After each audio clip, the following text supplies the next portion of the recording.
Hey, welcome everybody to Northwest Guns. I'm Derek. I'm the host tonight for the live stream and the show, as always. So tonight is is gonna be a good night. We are bringing on a guest, a friend of mine. He has his own YouTube channel called Bullet for Bucks. His name is Steven, and he does a lot of different types of videos than what I do, and he has a different genre of stuff. So I'm gonna bring him on, guys. He's gonna introduce himself to you guys. We're gonna talk about some SHOT Show stuff. We're gonna talk about some rifles. Uh, just just have a good time. So if you guys all have questions, please feel free to ask and everything else, and you're good to go. So I'm gonna bring Steven on, and we're all gonna sit back and have a good time with this. Welcome. Howdy. How's it going? Good. Good. So you want me to do a quick introduction or? Yeah, go ahead and introduce All yourself right. so everybody knows who they're talking to or Yeah. watching. My my name's Steven Bresnaugh. I'm the owner of Pure Wyoming Productions LLC, but the brand Bullets for Bucks falls under them. That's one word, Bullets for Bucks is the YouTube channel. We also have a Facebook page and Instagram. We do a mixture of like hunting content, long range shooting content, a little bit of ELR shooting, mostly recreational, and then basically guns and gear reviews. I'm located in Wyoming. So he's just south of me, state-wise. Yeah, about 30 minutes from the Montana border, so just south of it. So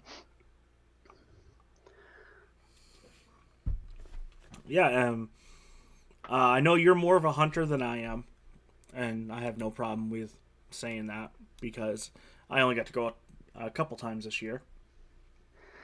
Yeah, I went And out, oh, I don't know. I actually probably didn't hunt as much this year as I did last year and the year before, but I still probably went out. I mean, at least 30 plus times, probably more than that. If you include spring bear season, probably 40 something times. So okay, quite a bit. well, you've definitely got me beat because I think I only went about 5 or 6 times. Yeah. So I know I got my 308 sitting over here next to me. Oh, nice. So Yeah, that's a good hunting cartridge. Not a bad one to go with. A lot of people like that more than the 6.5 Creedmoor for hunting. They feel like it has better performance on terminally. I don't know how true that is, but I've used both for hunting with success. Um, I wanted something in a short action this year, and I'm not. To me, the Creedmoor is not a hunting cartridge. It's more of a ranging competition cartridge because that's what it was originally designed for. So I figured. Plus, I'm also a 30 cal guy. 308 would be right in my wheelhouse, and I have a lot of time with it, um, and yeah, everything. So I mean, 308, you can definitely shoot heavier bullets than 6.5 Creedmoor, and I think that's why a lot of hunters choose it over 6.5. true. I mean, my neighbor across the street from me, he got himself a cow elk this year, and he used a 6.5 Creedmoor, Nice. and I think he was using 130 gram burgers, and Wow. he had no luck with it. I just personally, I like. I'm with you. I'm on the heavier. I like the heavier bullets, and especially with a 308, you can actually use a magazine and chamber them. Unlike a 6.5, you can't. Right. I have stories I probably shouldn't share about. I've used 6.5 Creedmoor for elk, and um, I don't hate it for elk. I started off loving it on elk, and I had a bad experience where an elk died, but it jumped onto a private ranch, made it further than desirable, and I watched it die, and the rancher wouldn't let me recover it. So those kind of situations tend to push you towards using something bigger, so that if you have more human error involved, there's a little bit more forgiveness maybe on shot placement. Um, Understandable. and so this year I was using 300 PRC quite a bit.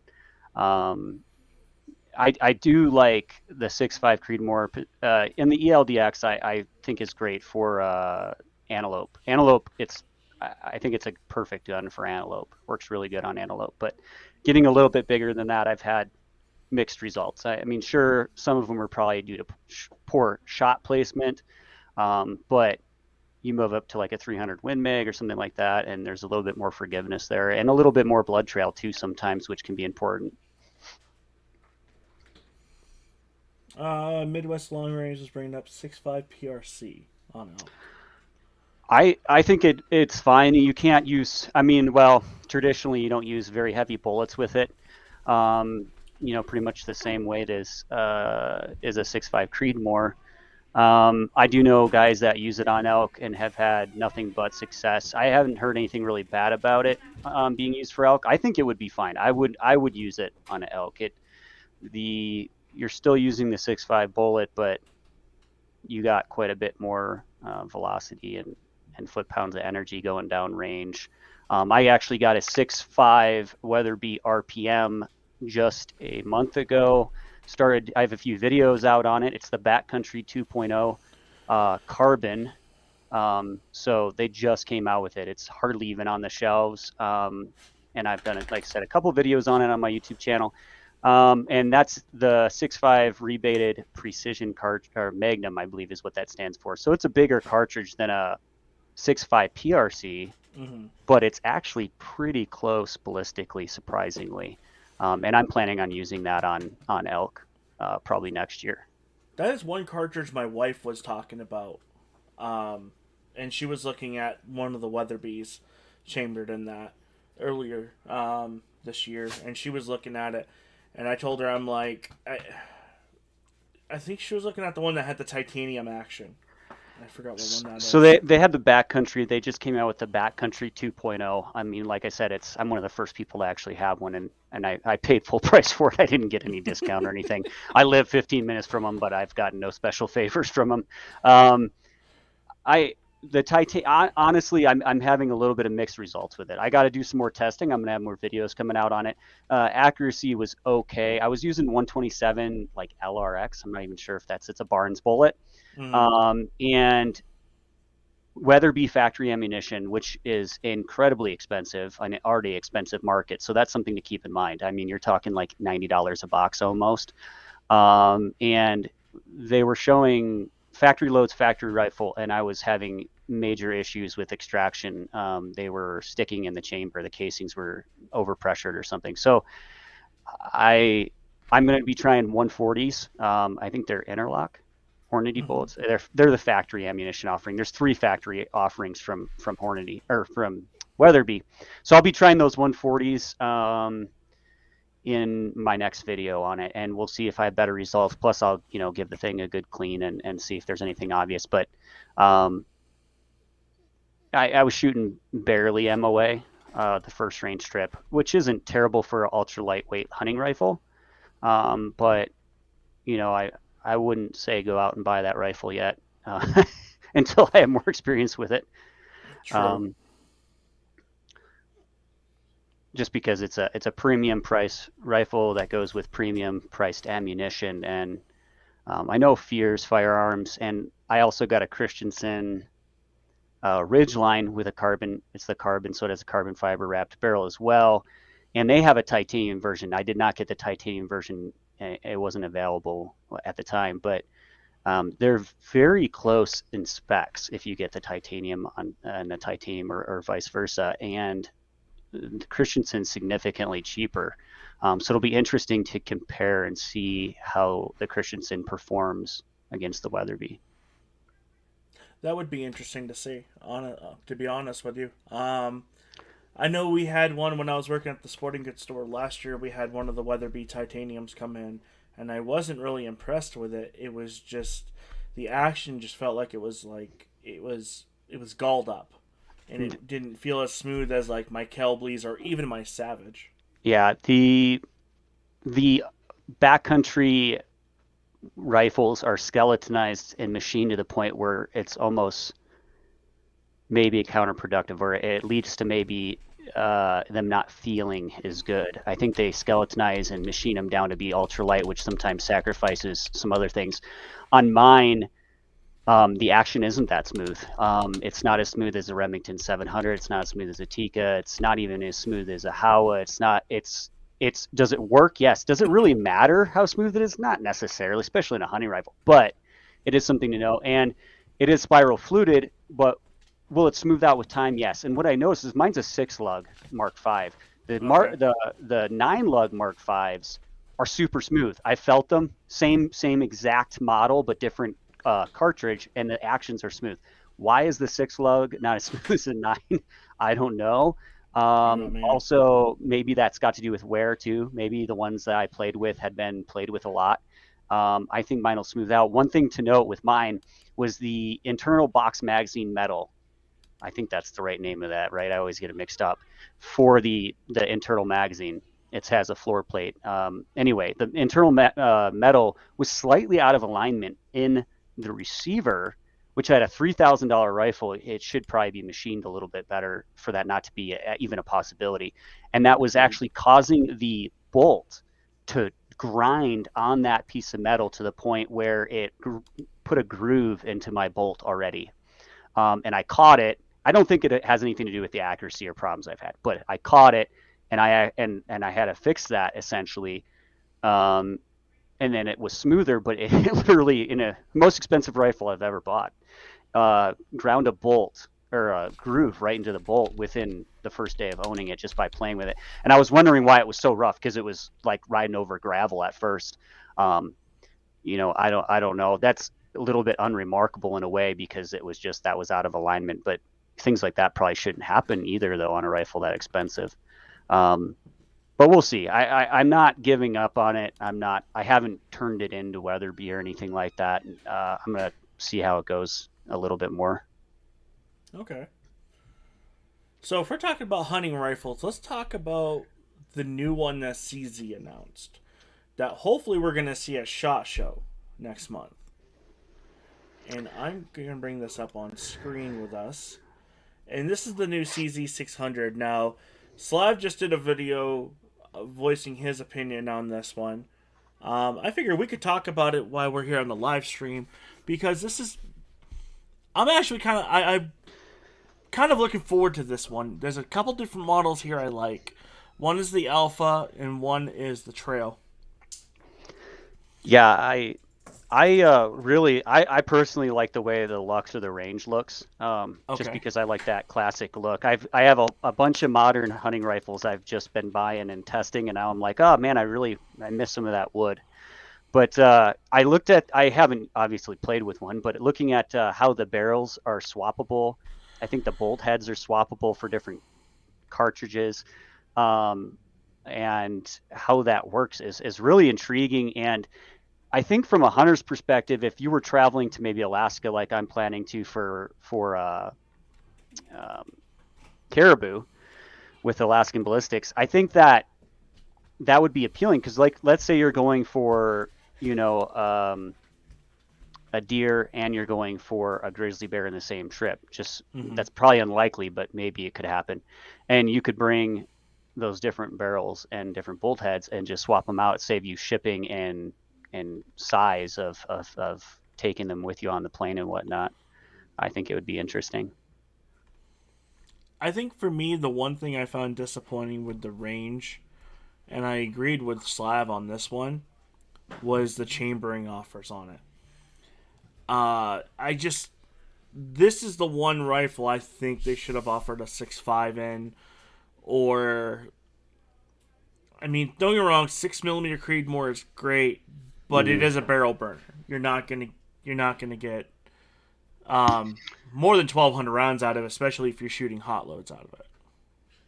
Yeah, I have one, but I haven't used it enough to burn it out yet. But And yeah, I mean, go ahead. oh no, I was gonna say, as for if you're using this truly as just as purely as a range gun, you might be fine. But it's just this is the one thing I was kind of like I said I was kind of disappointed in with that they didn't offer this um, for in anything more like they did the Alpha. What is it offered in? I didn't see here. Six millimeter Creedmoor and 308. Yeah, that's I feel like they should have done something a little different there as well. I do want one. I am Czech, kind of. My last name is Czech, and that's part of my heritage. So I've never actually had a CZ, and I've always wanted one of their pistols, and I've always Same wanted here. one of their rifles. And it feels like next year is the time I need to make that happen. Then I can hunt with a Czech made rifle, or The- at least a company owned by Czech. right. Um, the alpha is one I'm interested in, and this is now for me. If I had my chance to get one of these, it'd probably be in 308, just because 308 is affordable to reload for and to shoot. I would get one in 308 as well. I mean, especially if I'm ever going to use it for hunting, I'm not going to want the 6 millimeter Creedmoor. So The other offering that I'd probably be interested in would be the 6.5 PRC.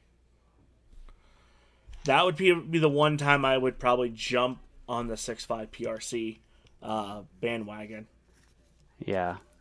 Well, they have And 30-aughts. I see they have more offerings with the Alpha, huh? A lot more than the range. yeah, they got Alpha 6.5 PRC. The 6.5 PRC would be a good one. Especially since you reload a lot, you wouldn't have to worry as much as people just utilizing factory ammunition. That can be a little tough to get or expensive, but true. I know yeah. Ryan from Boone County Hydrographics. He was excited because they were releasing it in a 224 Valkyrie. Hmm. He does he does a lot of coyotes and prairie Okay. dogs and stuff like that. So for him, he is a big 224 Valkyrie guy. He likes it. We do have one here at my house.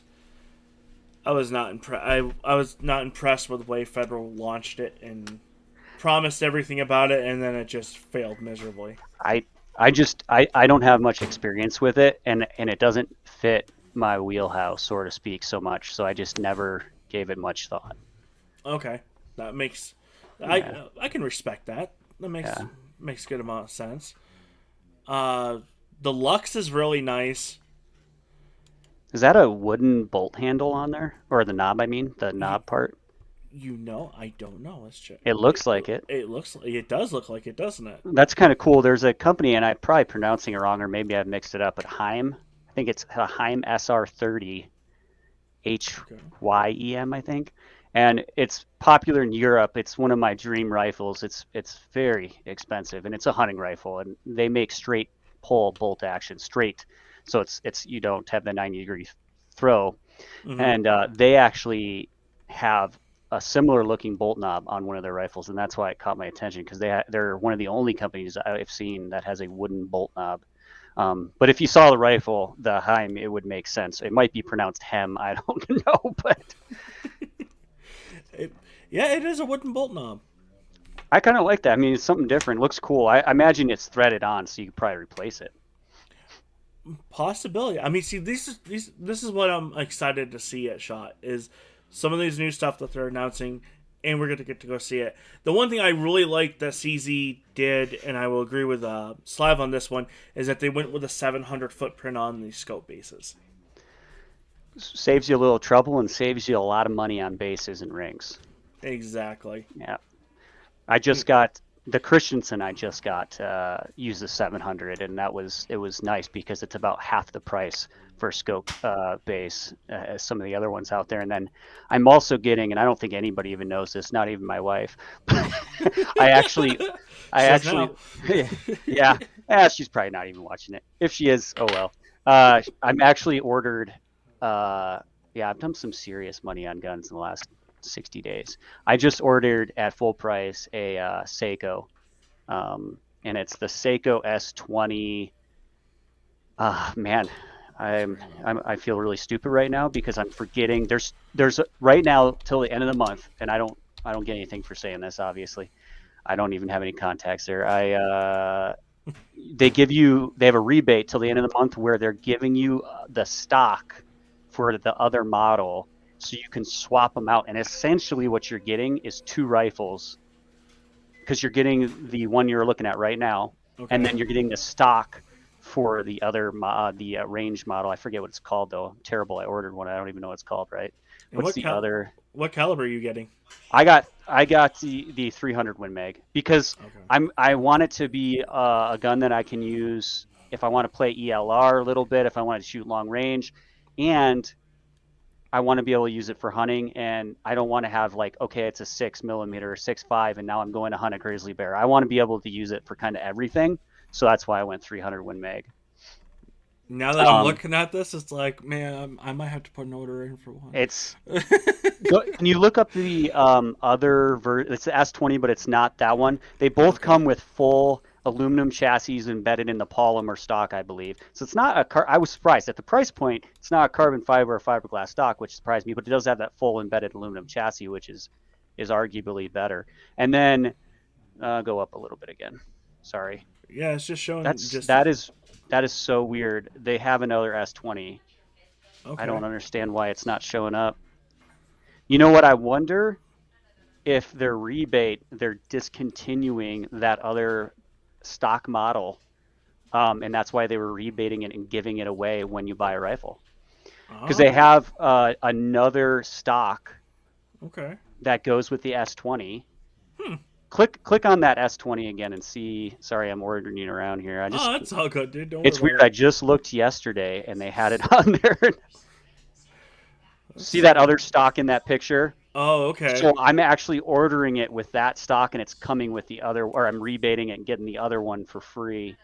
So I'll have Gotcha. both, and one's set up for a range, basically long range shooting, and one's set up for hunting. Essentially, the difference there. See, I'd Um, actually just rather have this style right here myself. I'm not a big thumb hole guy, right. Me, but me neither. But if they're going to give it to me for free, I'll take it. And right. one is significantly lighter for hunting, and then on top of that, and they're takedown too. So you saw how it splits apart. So for if Mm-hmm. I'm going to go to like Alaska or something, and I want to put it on, get it in a case to check it in with the TSA, I can do that and pay less. Because if you're, I forget if it's like 36 inches. If your case gets over a certain length, it's like 4 times the price on a plane. So with that, you can put it in a smaller case and potentially it's easier to carry around, cheaper. Um, I just don't know why they changed their website, and it makes me wonder, unless I'm just was on a different page, um, why they don't show the other like them separately. And the one that I'm getting, because what the other version is $1,000 or not thousand, it's $100 cheaper, and it comes without the fluted barrel. And then the one version was Hmm. coming with the fluted barrel, but they both fit in the same stock. So it's just strange that they changed their website. That's actually a really nice looking rifle. Yeah, if you come on down to Sheridan, or maybe if I get up to Montana, I'll have to bring it along. You play with it. We'll have to figure out something for next year for sure. See, Yeah, I was originally gonna drive to SHOT Show, and I was gonna bring my 300 PRC and my 6 GT with me, so I could get some data out in the desert. Being because that is the lowest point for me, mm, altitude wise, because I averagely shoot out here at 5,000 to 5,800 feet. I shoot at about 4 normally, about 4. Okay. One of the matches that Ryan and myself go to out in North Dakota, it's about 2,000 feet. So I was like, well, if I can get some load data at somewhere's at about 800 feet, it would help me out. But unfortunately, I'm flying and not driving. Yeah, I'm flying as well. So explain this to a person who's dumb. Explain the 6 GT to me. What like explain its Okay, parent so case, or how it ballistics and stuff. I'm not in that. I okay, don't know much so about it. so the 6 GT was designed by George Gardner and another gentleman out of GA Precision. So is this for like bench rest competitions or? No, PRS NRL style competitions. So the 6 GT, the parent case was like a 6.5 Lapua, but it was modified and brought down, and then neck down to a 6 millimeter. Now, have you ever shot a 6 dasher or know anything about a 6 dasher? I used to. I've forgotten most of it truthfully. I mean, the closest thing I probably shot to what that is maybe a 6 millimeter Creedmoor. I don't know. I know what a six dasher is though. Okay.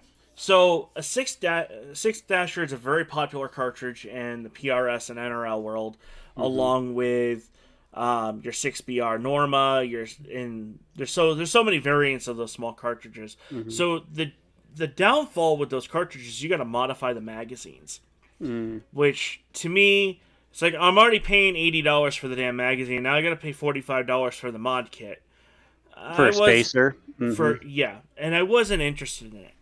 So with the 6GT, the plus side about it is, I'll bring it up on the because I actually have one on my So desk. is that's bigger than a 6BR, right? Yes, this is Or but somewhat similar, or it's no? actually it's 150 thousandths longer than a 6 dasher. So you don't have to modify the magazines. It comes Okay. um right out of a 308 magazine. So I got one here. I'll show Nice. you. It's a Magpul PMag. Hmm. Don't necessarily run the PMags, but what's nice is I'll show everybody is that you don't have to modify the magazines, and there's no feeding issue with this cartridge. That's nice.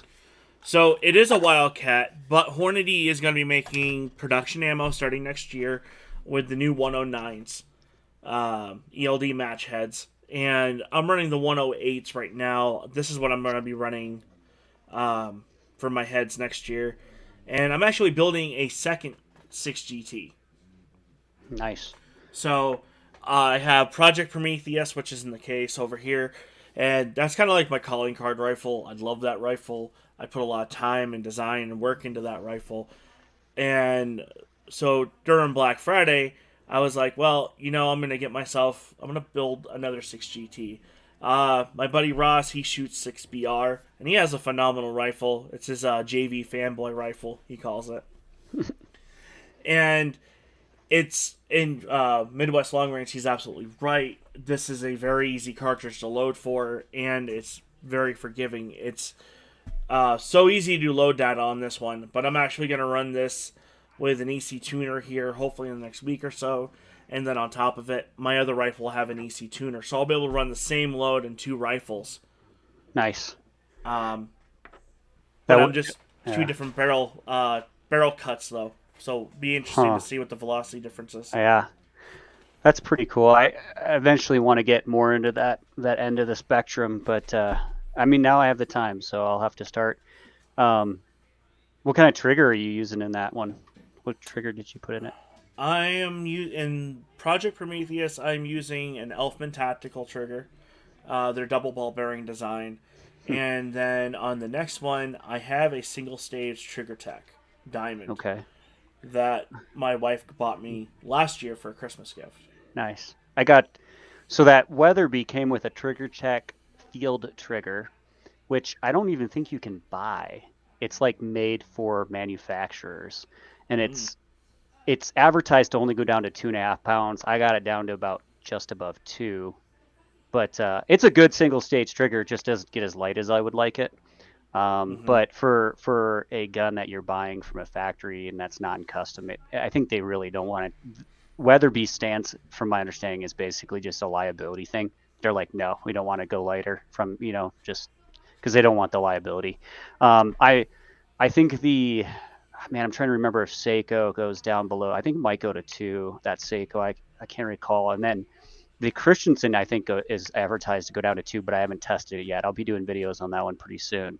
And that's a trigger tech. Well, Christensen had a recall, so I haven't actually physically checked because they had, I forget the name of the trigger brand. I think it was actually out of Montana or somewhere around here.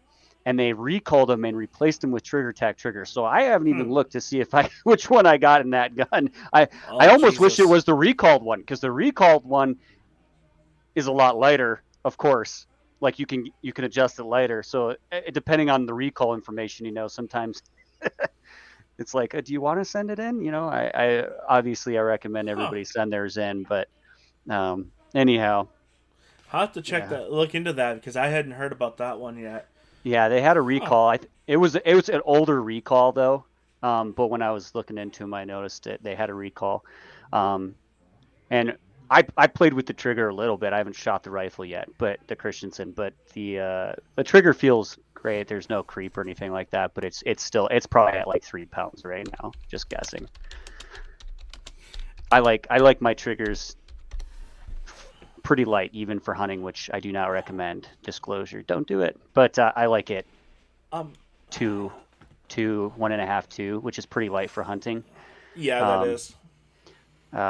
for range use, I'll go down to half a pound probably, but I don't. I think I have. Well, that double ball bearing design on that Elfman's trigger, it breaks so breaks like glass. Even Right, at 14 ounces, it feels like it's lighter. right, yeah, and that's like a Tika goes down to I think 2.5 or 2.25 advertised, um, without modification, but it's so crisp that people don't really care, right? They're like, well, I'd rather Mm-hmm. still have it at 2.5 than one at 1.5 that's kind of mushy and got creep in it. I actually have a Timony trigger, two-stage Timony trigger I bought. It's the only aftermarket trigger I've actually bought. I do modify my own triggers, and I normally don't buy one because I most of them I can modify.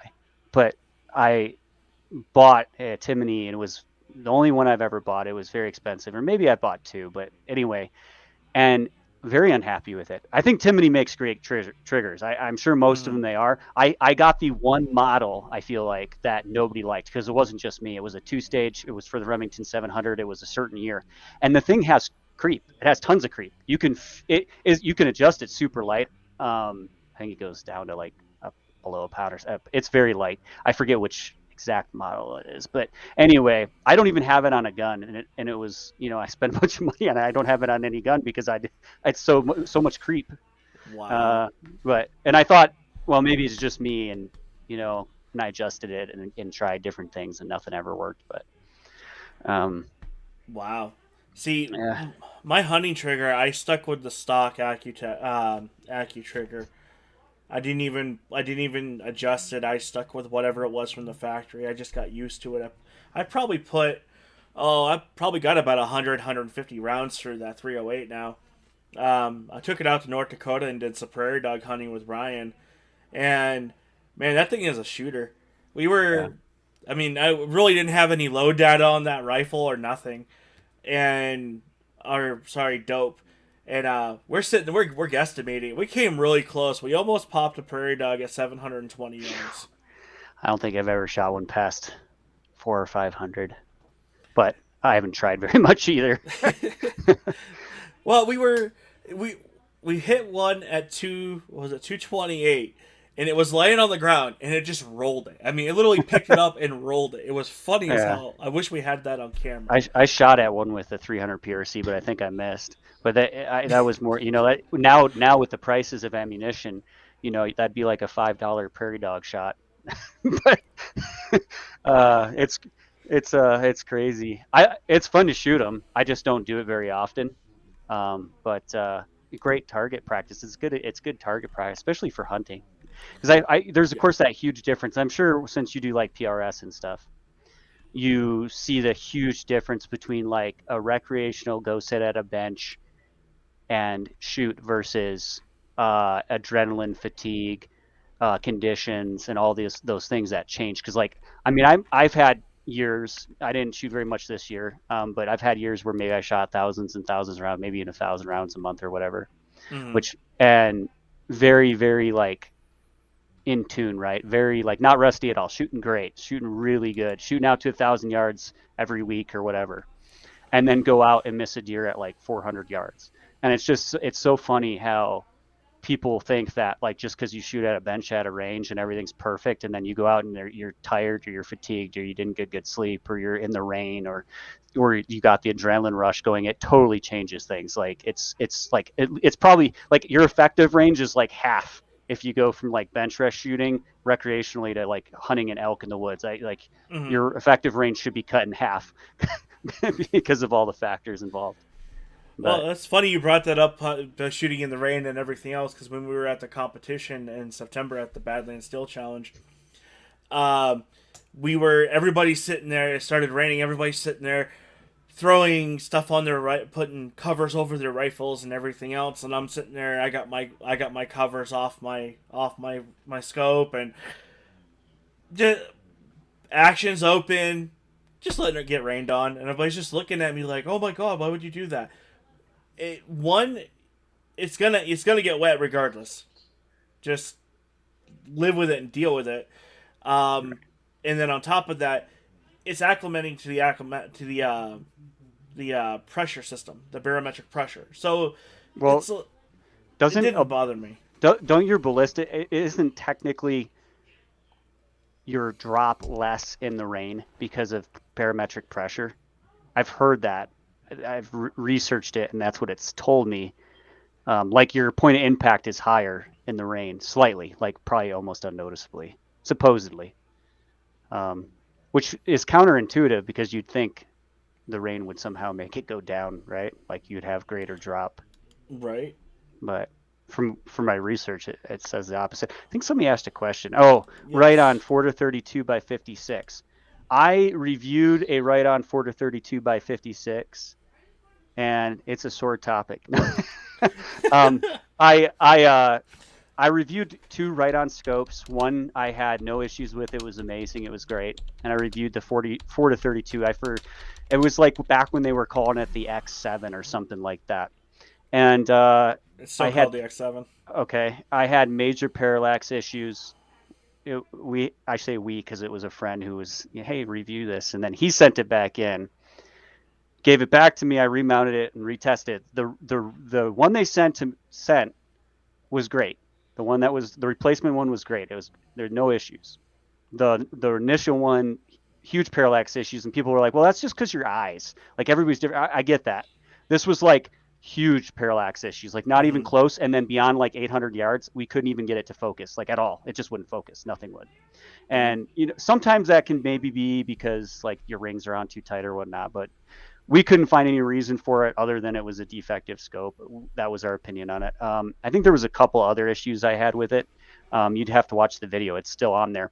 I took a lot of heat from Right On for that video. That's the only video I've actually had company people reach out to me and I took a lot of heat.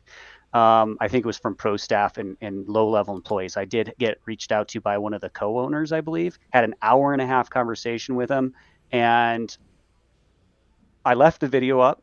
I changed the title. I'll be honest. I changed the title. He was like, "Hey, the one you replaced," because the title was, I guess, they felt was too harsh, and the thumbnail was too harsh. And I think they were losing a lot of sales. And maybe I shouldn't be saying all this, but I'm pretty transparent.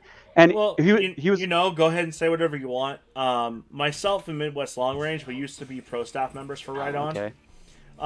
Right On just recently, when they transitioned over to their new person, they just got rid of the pro staff program. They kicked everybody out of it. So I heard a rumor about that. So I'll confirm it for you. So Right On right now kind of has a bad taste in my mouth. I talked to this guy for like an hour and a half on the phone. We had a great conversation. He was professional. He wasn't like the people that had commented and tried to talk to me before. It was a little bit like unprofessional, some people. And because I wasn't trying to purposely destroy their company, but I guess that's what some people thought. I was just trying to give an honest review. And I basically agreed, hey, you know what? I'll change the thumbnail, I'll change the title. I'm not taking down the video. And, to be a little bit maybe more fair. And so that's what I did. He was supposed to send me 2 or 3 scopes. It wasn't part of our agreement till the end of the conversation. And it wasn't supposed to be influence my decision making at all. That never happened. And now I hear they shut down their pro staff. So I'll let you guys make of that what you will. But yeah. Yeah, they just shut down their pro staff about a week and a half ago, just out of the blue. Didn't say nothing to no one. Just they posted the video up with the link, and that was for pro staff only. And I was like, well, we're shutting the pro staff program down. We're losing money. We're doing this. Do you think they're going to go under? Yeah, I mean, like honestly, I feel like they might, and I not because of my experience, just because like everything, like the big picture. the downfall that really sucked is I really believed in the company. I really liked their products. They make a damn good scope for the price. Pulling bullshit like that is what's going to give them a bad name. Honestly, I was looking forward to going to see them and meeting a few of the guys over at SHOT Show and everything because we've talked. But, I really don't want to even waste my time. And it kind of pisses me off with them. And I'm just smiling because I literally looked at the media guide and clicked like to put them in my group or whatever. And I was thinking, man, I don't know. That could be like we could have like a fist fight. Some of those guys, I swear, they hated me. like I'm like, I was like, they're gonna blame me if their company goes under. And I'm like, I didn't. I just wanted to be honest. Like, did I make the thumbnail a little catchy? Yeah, I made it a little catchy because unfortunately, like in YouTube, if you want to make it, you have to be catchy or you're just gonna get buried, kind of. But why yeah, not? Slav was the reason why Socks went down for another company back when he was in marketing. I'll tell you this though, and Athlon does give me some products for free, but I don't get paid by them. Yeah. See, there's another You company. don't like them? You don't You like know, them? I like them. I like them. Here's the thing. I think their products are nice. I think they're reasonably priced for what they are. Now, Athlon was supposed to work with me and send me off one of their scopes, and they wanted me to put it on the 300 PRC and do some long-range shooting with it. Well, they never did, and they just kept procrastinating. Well, Element was like, shit, we'll send you a scope. What do you want? So I got a Titan. Nice. 1.2 miles. So, me being sometimes, yes, I can be an asshole, and I will say that on my live stream. I actually called Athlon and told them. And I was like, well, just so you know, I just took this scope over here that's an $800 scope and made a 1.2 mile shot with it. I just want to put this out there and how much now this company's popularity is going to go up. That's because they sent me the Chronos, their most expensive ELR scope, and I said I was going to shoot an ELR video this year, and that's the one I never got to because of ammunition prices and shortages. So they're like, hey, we can't send him the scope because this other guy, he hasn't followed through. I'm still going to, I promise you, Athlon. It was literally, I couldn't get ammo. Like I do now, but of course now it's winter. But and I'll do the video soon. But yeah, it was funny because, and I did other videos on the scope, but I didn't get their ELR video, and it was my idea. It wasn't theirs. At least with me, it wasn't. When they talked to me, it was my idea to do that. But I think Athlon has an amazing value at its price point. I don't think any. It's funny because there's a lot of brand loyalists, and I've been one before.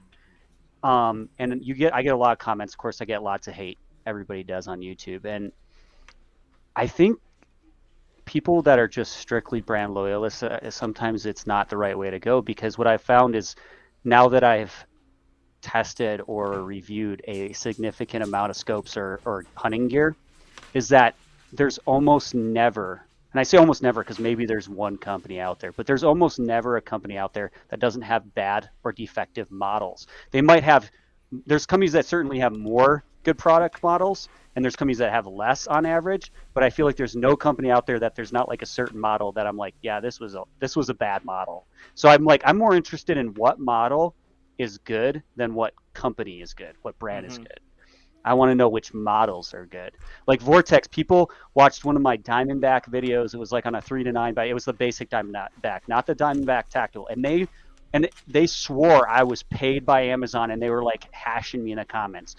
I did a Diamondback Tactical review like the same month, and people watched that one and were like, you're paid by Vortex, you're a Vortex fanboy, because I liked it. I thought it was a great value at the time. The market's constantly changing. There's always the next best scope out there. But at the time, I was like, this is a great scope, and I still have it, and I still like it. But I reviewed the other Diamondback that wasn't the tactical like the same month, and people were watching that and being like, you hate Vortex, and I was like, you guys even see this? Like the next video I'm praising, like I wish Vortex sponsored me. I wish they paid me. I'm not gonna lie, I wish, because that'd be good money, right? But they don't. I buy everything Vortex. I buy it. I might get a discount because of law enforcement, but I buy it. I don't get it for free. I wish I got it for free, and I wish they paid me. And from a business standpoint, simply because they outsell every other brand out there 4-1. But I do like Athlon, and I like a lot of other brands. I think Athlon has better value sometimes than Vortex at its price point, but unfortunately they're up against a huge brand with a lot of publicity and a lot of media coverage, and that, it's difficult to compete with Vortex. They're a big company. Understandable. And what do you call it? This was on accident. They sent me the wrong one, but I'm actually kind of glad they did, because I really actually did like this one. And it was surprising because I switched everything to first vocal plane. So Element sent me out the Helix 6-24x50. I asked for the first vocal plane. Well, they sent me the second vocal plane. But I actually really like the second vocal plane, and I got a review coming on that scope. And it's a $400 scope, and a lot of people looking at me like, but you have this one, you have mine. I don't care. It's on my 308. I used it for hunting, and I really liked it. And I honestly, I'm actually going to use this scope when I go to the NRL Hunter match in May. Yeah, it is long, and I've had guns that were super expensive that I shot like garbage, and guns that were super cheap that I shot good, and I've had scopes that were super cheap that I did better with, whether it was the design, the build, the way the turrets worked, or whatever the fact may be, versus very expensive. If at the end of the day, if a scope tracks right and it holds zero and you can see good enough to shoot through it, it's for the most part good enough. I mean, people like go crazy, and I mean, I got a pair, and this is more a little bit off topic. Well, not off topic, but I got a pair of Vortex Razor UHD binos, which is like their premium glass, and it's just, so we're thinking about glass right now. So, is there a noticeable difference when I look through those at lower light, twilight, dusk, dawn type, or in fog or rain? Yeah, like they are better, but you're paying $1,000 more than like the second best glass. So like it's diminishing returns. Like the more expensive it gets, that little bit better is way more expensive, and it really doesn't hardly ever make an actual difference, like in your success hunting or in your success shooting.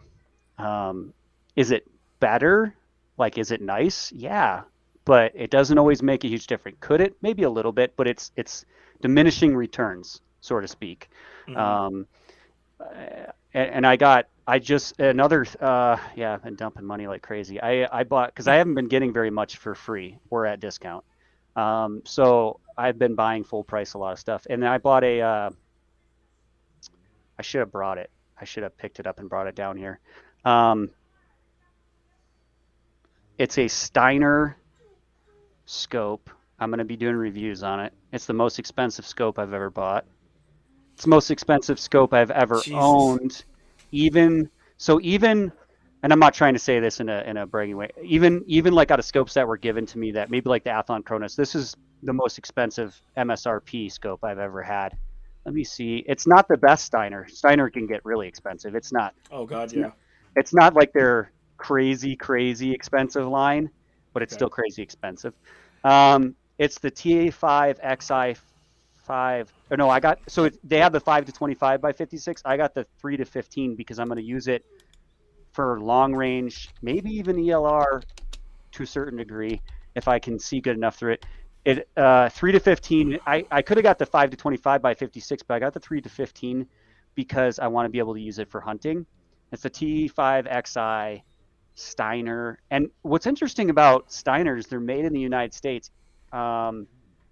So they're assembled in the company and everything, United States, where they're made for that model, but they don't say all the components. And Leupold, probably saying, everybody says Leopold or Leupold, is I literally looked up which was the right one, and now I forgot. So who cares? But I'm not going to correct you on that type of stuff. Which one do you know? Do you know which one it's? Say it. I need to know because I always forget. It's I believe it's Leupold. But if you talk to people over, anyway, everybody calls it Leopold. I don't know. It really doesn't matter to me because I know what people are Right, saying. right. Well, Hawa is Hoa, and Okay. Hmm. I say Hawa because it's like, what do they say? Do as the Romans do, or whatever. When in Rome, like in the United States, if you say Hoa, everybody's gonna look like you're an idiot, right? And I'm the number one content creator on Hawa on YouTube still, and I say Hawa because like I'm relating to the people I'm catering to. I'm not gonna say Hoa. Nobody's gonna. They're gonna be like, you're saying it wrong, right? Like, but in Japan, that's actually how you're supposed to say the name. Huh. Anyways, it's the 34 millimeter main tube has a ton of. I got the MOA version. It has a ton of adjustment, and so I could shoot potentially. I mean, 3 to 15 is not a lot of power, but potentially you could still use it ELR to a certain degree because it's got so much adjustment in the scope. Um, You could probably use it for mile shots. I that's wouldn't. that's kind of what I'm thinking. I was torn. Do I get the more magnification or do I get less? I don't know why I don't see the 3 to 15 offered on their site. Maybe it's a slightly, I think it's a T5. It's a T5 T5. T5XI 315. I have it right here. Oh yeah, yeah. So I'm going to be doing an unboxing video on it. I'm going to Excuse be me. doing like a tabletop on it. I'm going to be doing an actual range reviews on it. That might be delayed a little bit where you got a snowstorm, but Hmm. um, I think actually the Right-On scope had a higher MSRP than that, but I don't know. They cut their MSRP on the X5 in half and changed the model name years ago, but Hmm.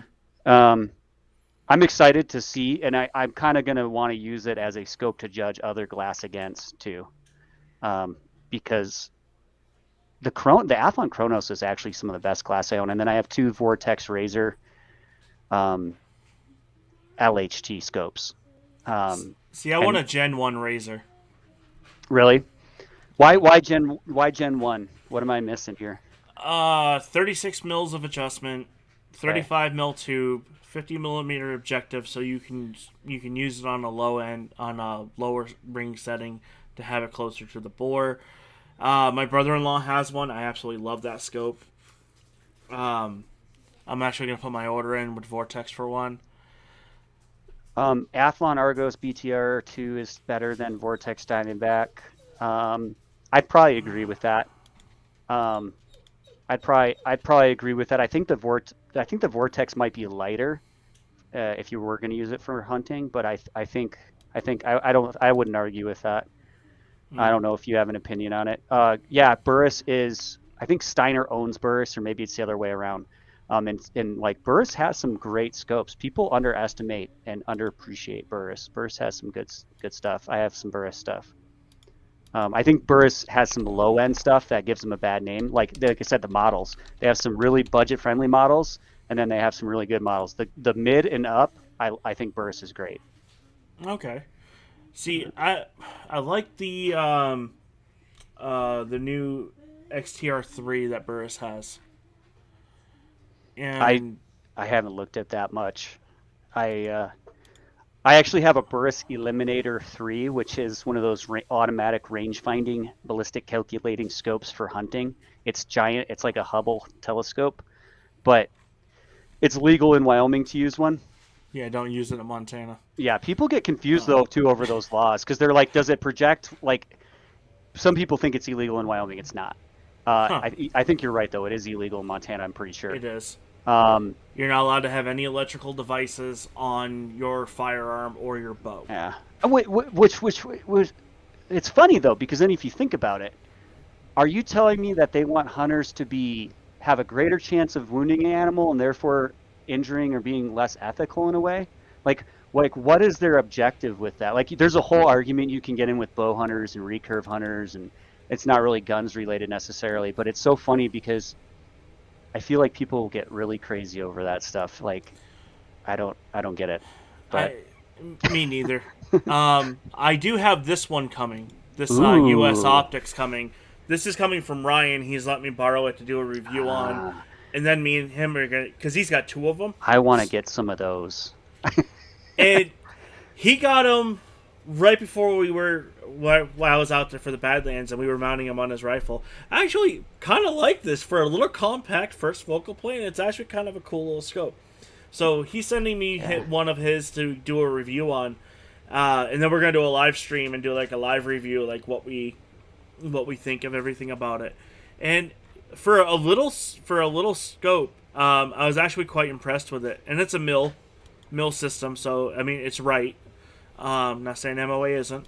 Uh, Yes, you are. I'm an MOA guy, and I think both are great. I think it's like if you're good with one and you know it, I think it's easier to stick with the one you know, and that's what I'm doing. But I have nothing against mills. I think there's some probably some advantages, I guess, but well, for in competition, I find mills to be a lot better because you're going from target to target, and it's like it's easier to remember. Okay, I'm at 3.2. I got to dial to 4.1 instead of going. Okay, I got to go to 12 MOA to 28 MOA. So I'm not turning the damn thing like 2-3 times. Uh, that's I don't know. You're I'm sure you're right. I feel like if you're like with me, I have so many years of experience in ballistic knowledge in my head on the mhm, MOA that for me it would be counterproductive probably at this point for sure. agreed. And everything I own is MOA now, like everything. So if I ever do get into competition and stuff and really because I always want to, it's just when is it going to happen, whether that's bench rest or F class or PRS. Um, True. it's like Understand. everything I have everything to do it pretty much. I just haven't done it, and but everything's set up MOA. Um, I really want one of these scopes, the TS20X, US they have a law enforcement discount, I believe. Um, I and they think got a they discount on expert voice too. But it's one of those that's I just haven't. or is it 20% off MSRP, and MSRP is 20% higher than the retail store anyway. You know what I mean? Probably. Because that's usually how they are. Like the only ones that are worth anything are like the 40 or 50%. Right now, Vortex for law enforcement is running 50 or was running 50% off. I probably shouldn't say that on here. I guess if you're law enforcement, now's the time to buy a Vortex. Oh, Um, they published that, so it's okay to say. Because I actually used a shot of U.S. optics for the first time back in September at the Badlands. Um, our friend Ross has the Foundation 20 series, I believe, or 25, and man, and he had the JV reticle, and we're out there, we're hitting steel. I mean, like probably 3-inch steel at 600 yards with it, and I'm not gonna tell you what we were doing before that. What we were drinking, hence in the glass. But I mean, it was a fun reticle to use. I was just like, God, now I want one, but I can't afford like $2,600 for that scope. This yeah. one maybe by the end of the year, Well, you know, next year. Um, I have more money in hunting and gun stuff than I've ever had, probably times 10 this year, and I'm shooting worse than I probably have in the last 5 years with rifles, just because I'm not shooting. So equipment only makes some difference. It doesn't make it all the difference. That's for sure. But um, I think was there another question? I'm trying to look at the chat. I wish uh, I got a Night Force when they had a discount for me, and I don't have that anymore, and I never got one. yeah, Um, Midwest Roland. He wants an ATACer. uh, See, he wants an ATACer, and I want a Leopold Mark V. what I was saying about Leopold, whatever, was that I wish every company was made in the United States. Don't get me wrong. I really do. I wish everything was made in the United States, but it's not. And I don't think it ever will be, if I'm really honest. I Probably think not. Leupold is definitely more so made in the United States, certainly than a lot of other brands, but not all of their components come from the United States, and some people claim they do. I just putting that out there. Like I actually love Leupold. In fact, uh, the was it VX5 HD. I got two of, like I said, the Vortex Razor LHT scopes. One's the 4.5 to 22, and one's like 3 to 15 or something like that. And they're purpose driven basically for long range hunting, or hunting with long range hunting is a whole other argument. But they're Mm-hmm. they're purpose driven kind of for that, or for the person who's going to mostly use it for hunting. They want something lightweight and more compact than a huge PRS style scope or something.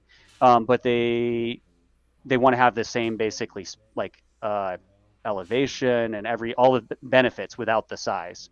And Okay. So they're purpose driven, and which is why I got two, and I put them on hunting rifles. And I'll be having ELR, maybe some, but I'll have long range videos coming out next year on those too. I'm really hopefully plan on upping my long range game again next year. Last year I did a lot of videos. This year, nothing. Next year I'm hoping. But the VX5 HD is very similar to the 3-15 by I think 42 Razor LHT. Now that's one of them right there you have up. Yeah. So you'll see it has the cap turret or capped windage turret. That's because it's purpose driven for hunting or for that crossover use. It has a locking elevation turret. Once again, doesn't rub on your backpack or something like that and turn itself if you're hunting. Has a smaller, slimmer magnification ring. Once again, that's basically because of hunting.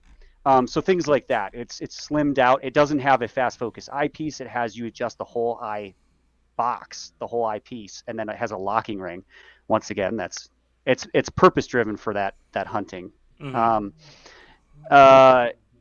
But the VX5 HD, the Leupold, is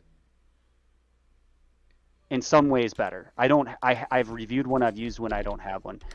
I think that I actually think the Vortex glass is better. It's really good glass in those razors.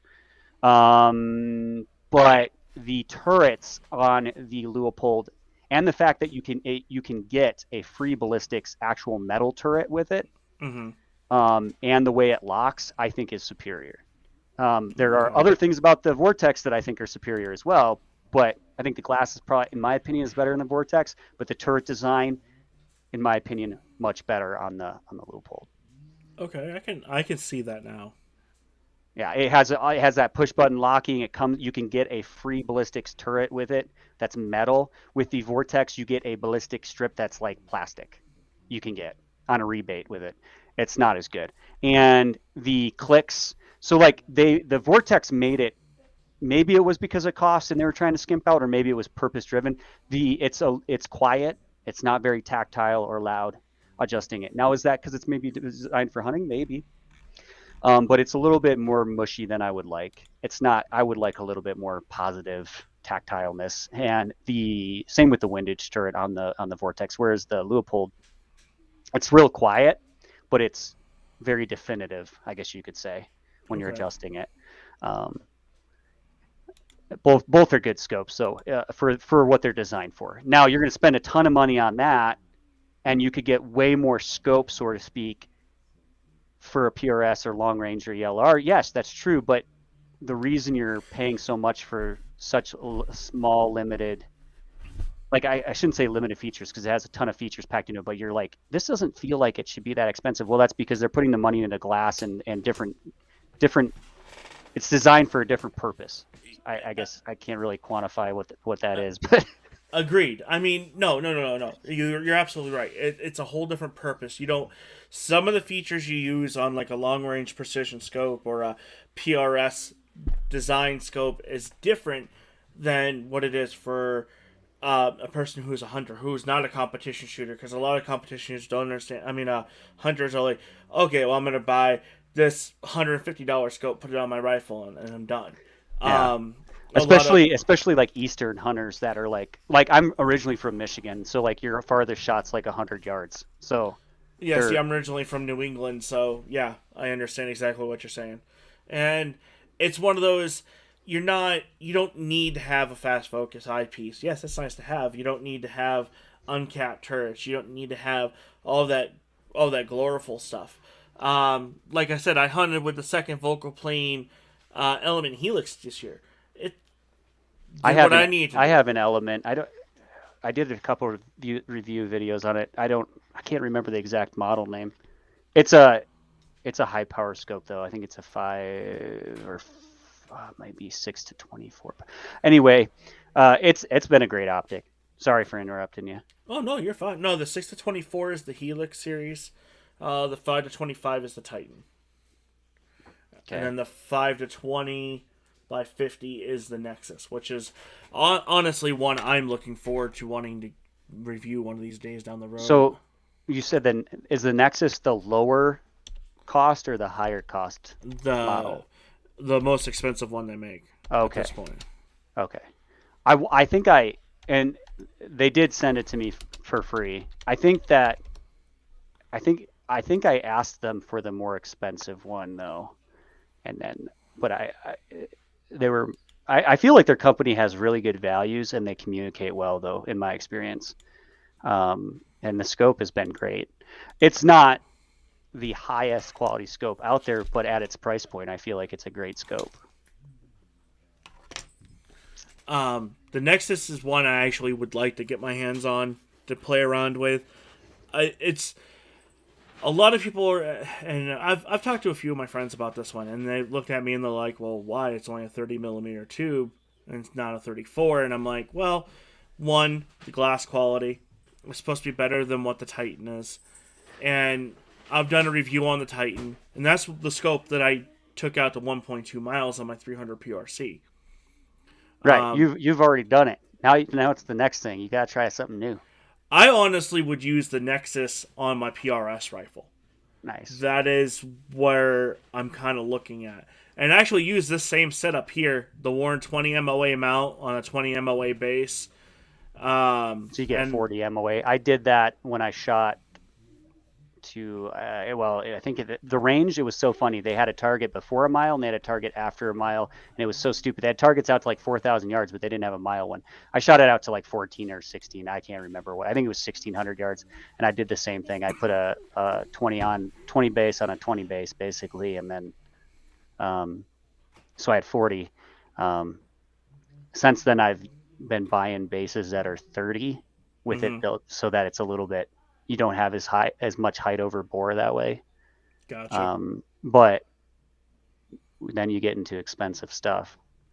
This is true. Trust me, this is true. I like the way I have this set up. I actually bought. I had the Warren mount sitting in my safe, and I'm sitting there going like doing the math on it. I'm like, I can add 40 back in this. Let's try it. Now, mind you, you start adding 40, 50 MOA more back into the scope and stuff like that. I've had people tell me you can do 100-yard zero. I've never been able to do it. So with the 40 on the rifle I was using, which was a 6.5 PRC, it was a Howa 1500 TSPX. Amazing rifle. I sent it back. I don't have it anymore. But amazing rifle, shot really good. Even with factory ammunition, I had a 40 MOA and it was still able to zero at 100, but barely. I'm talking if I'd gone 1 inch low, it wouldn't have been able to zero. So it was barely able to zero. And I was using the Athlon Aries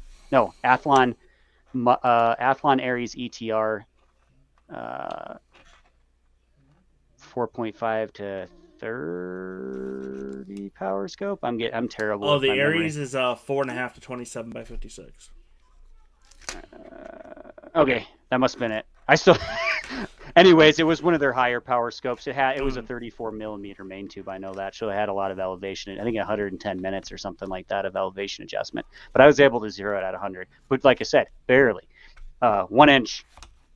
If it was 1 inch different, I wouldn't be able to.